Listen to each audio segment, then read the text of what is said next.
엠믹스가 팬 콘서트를 연다는 소식을 알렸습니다. 엠믹스 체인지업 믹스 유니버시티라는 제목으로 진행이 될 거고, 장충체육관에서 10월 7일, 10월 8일 양일에 거쳐서 진행이 됩니다. 여기는 이제 3,500석 규모의 체육관이고 양일 전석 매진이 되었다라는 소식을 또 알렸네요. 이 제목이 엠믹스 체인지업, 제목을 잘 지은 것 같아요. 엠믹스를 상징하는 문구이죠. 그리고 실제로 믹스팝을 활용을 많이 하겠다라는 스포 방송을 통해서 또 그런 얘기를 했는데, 자, 엠믹스가 믹스팝을 하잖아요. 그러니까 이게 콘서트나 이런 팬미팅의 형태에서 공연을 한다고 했을 때는 어디서 어떤 걸 믹스를 할지 모르니까 그 부분이 되게 기대가 되고 재미있을 것 같아요. 더라고요. 이미 22년도 연말 시상식 무대에서 새로운 구간에서 믹스를 해버리는 그런 퍼포먼스를 막 하고 그랬어요. 되게 재밌더라고요. 여기서 믹스를 해버리네? 막 이런 재미가, 그러니까 엠믹스만의 진짜 재미죠. 엠믹스만 할 수 있는 재미이기 때문에 참 이런 부분은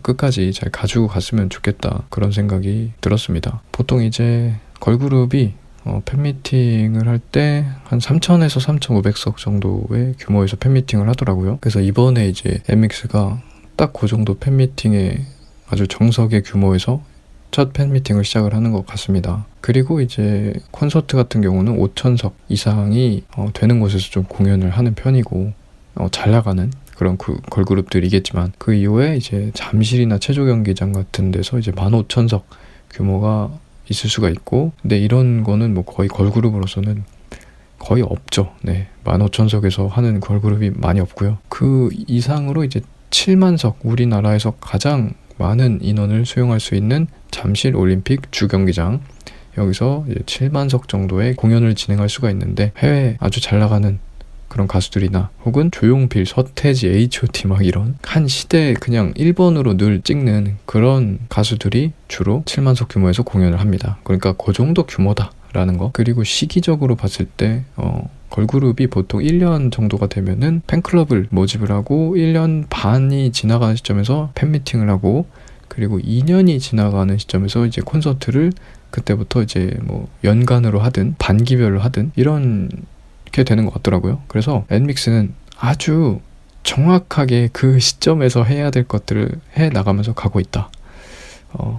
1년이 지난 시점이 23년 초에 2월에 이제 앤서 1기를 모집을 했었고요. 지금 1년 반이 이렇게 지나간 시점에 팬미팅을 진행을 하죠. 그리고 규모도 3,000에서 3,500석, 그러니까 여기서는 3,500석 정도를 진행을 하고, 다행히도 전석을 양일에 매진을 시켰다. 그러니까 아주 정석적으로 잘 가고 있는 거예요, 엠믹스가. 사실은 무슨 4세대들 다른 그룹들에 비해서 무슨 뒤처지니 뭐라니 막 이렇게 막 비교질들 하지만 아주 정석적으로 진짜 잘 하고 있는 겁니다, 엠믹스가. 근데 이번에 팬 콘서트라고 했어요. 그래서 이거는 팬미팅이랑 콘서트의 무슨 하이브리드로 이것도 믹스를 시켜버린 것 같아요. 콘서트를 열기에는 아직 뭐 연수도 그렇게 안 됐고, 그렇기 때문에 곡수가 부족하고 팬클럽의 규모도 공식적인 건 아니지만 조금 부족해 보이죠. 그렇기 때문에 이제 뭐 콘서트까지 못 가고 팬미팅으로 그치기에는 이미 다른 나라 투어를 막 했던 경험이 있다 보니까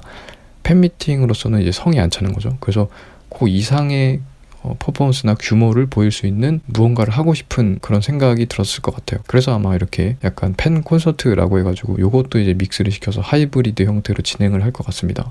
셋 리스트 중간중간에는 이제 뭐 이렇게 재밌는 게임을 하거나 뭐 대화를 하거나 영상을 시청하거나 그런 시간들이 있을 것 같고요. 믹스팝을 이제 적극적으로 활용한다라는 얘기를 했기 때문에 참 그 부분이 진짜 기대가 너무 되는 부분이죠. 아무튼 진짜 가보고 싶을 정도로 너무 재밌을 것 같아요. 그리고 이제 로켓펀치가 컴백을 했습니다. 로켓펀치 노래가 그냥 그렇죠. 이 로켓펀치를 보면 참 걸그룹의 성공의 비결, 이런 것들을 한번 생각을 해보게 되는데, 타이밍이 중요하다. 그리고 그 타이밍이라는 것은 그 시기마다 보여줄 것을 보여줘야 된다. 첫 번째 나왔을 때는 그룹의 개성을 딱 각인을 시켜줘야 되고, 두 번째는 대중적으로 가장 좋은 곡을 들고 나와야 된다 라는 거. 그 7년의 계약 기간 중에서 가장 좋은 곡을 두 번째 정도에 들고 나오는 게 딱 좋은 것 같아요. 그래야 이제 그 다음 시간이 성공으로 가느냐 실패로 가느냐 이런 것들이 약간 정해질 수 있는 분기점이 되는 시간이 두 번째 앨범인 것 같은데 그런 모습을 잘 보이지 못했다. 로켓펀치는. 로켓펀치를 보면은 그 뒤를 잘 생각을 안 한 느낌? 그래서 첫 번째 모든 걸 다 때려박은 느낌이에요. 그래서 그 두 번째, 세 번째 그 타이밍을 좀 놓친 감이 있다. 중소돌이다 하더라도 잘 되는 또 경우가 있잖아요. 그러니까 또 얘기할 수 있는 부분인데 이렇게 해서 성공한 사례가 있어요. 그러니까 마마무 같은 경우가 그랬었죠. 첫 번째 때 나왔을 때 미스터 MMO 그리고 피아노맨 이렇게 두 가지로 딱 자기들은 퍼포먼스와 노래를 할 수 있는 그런 실력파다라는 것을 딱 각인을 시켜준 다음에 두 번째 때 뭐 했어요? 두 번째 때 음오아예 냈었죠. 음오아예는 정말 아직까지도 저는 마마무의 모든 노래 중에서 가장 좋은 곡이었다라고 생각을 하는데 그렇게 딱 두 번째 때 그런 변곡점이 될 수 있을 법한 그런 좋은 곡을 딱 들고 나오고 나서 그 다음부터 이제 마마무는 잘 됐거든요. 팬덤이 붙고 스코어적으로도 이제 성적을 내는 그런 시기들이 뒤에 이제 기다리고 있었단 말이죠. 여름에 기온이 가장 수치적으로 높은 거는 해가 가장 높게 떴을 때가 아니고요. 해가 가장 높게 떴다가 내려오기 시작할 때 기온은 가장 수치적으로 높아요. 마찬가지로 걸그룹의 그런 스코어들을 봤을 때도 두 번째에서 정도의 가장 이제 질적으로 좋은 걸 딱 들고 나오면 거기서부터 팬덤이 붙고 세 번째가 됐든 네 번째가 됐든 그 이후에 수치적으로는 가장 높은 그런 모멘텀이 생기더라고요. 스테이시도 비슷했습니다. 스테이시도 첫 번째 때는 소배드를 들고 나왔었죠. 소배드는 대중적인 곡은 아니에요. 굉장히 서정적이고 음악적으로 굉장히 묵직한 그런 감수성의 노래거든요. 그러니까 이거는 이제 얘네를 이제 제작한 게 블랙아이드 필승이다.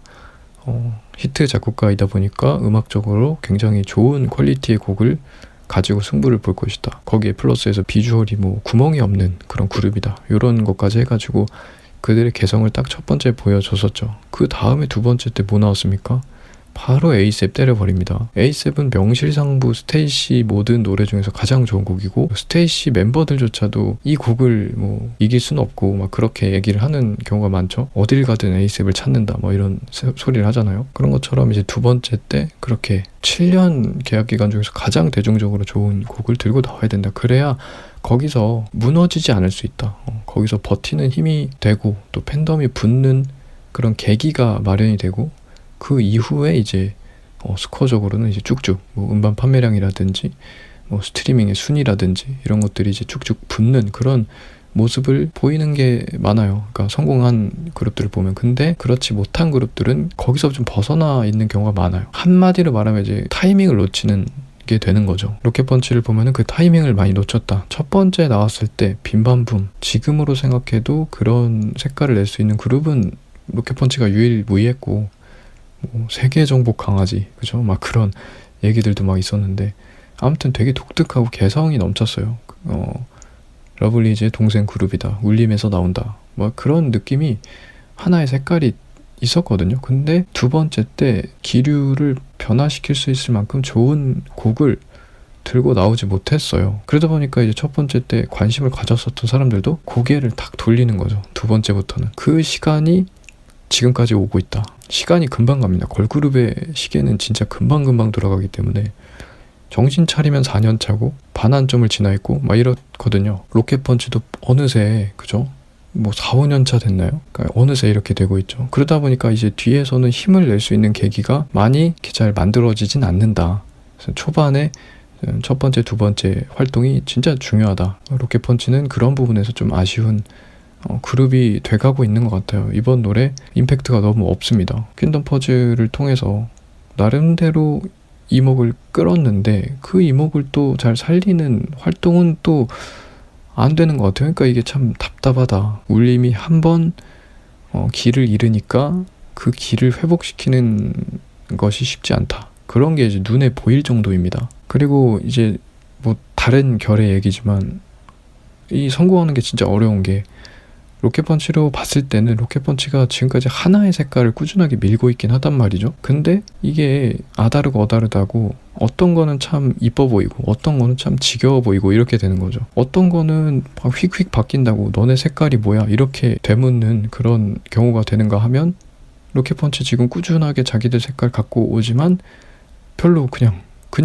임팩트는 없는 그런 또 상황이 연출이 되기도 하고 어느 장단에 맞춰야 될지 참 이런 거 보면 너무 어렵고, 하물며 지금은 이제 세계적인 인지도 이런 것도 이제 신경을 써야 되는 시대가 되다 보니까 앨범 한 번 낼 때마다 과연 우리나라에 맞춰야 될지 다른 해외에 맞춰야 될지 이런 거 정하는 것서부터 하나하나가 정말 너무 힘들 것 같다는 생각도 듭니다. 아무튼 로켓펀치의 컴백 조금은 아쉬운 측면이 많았다라는 거까지 얘기를 해봤습니다.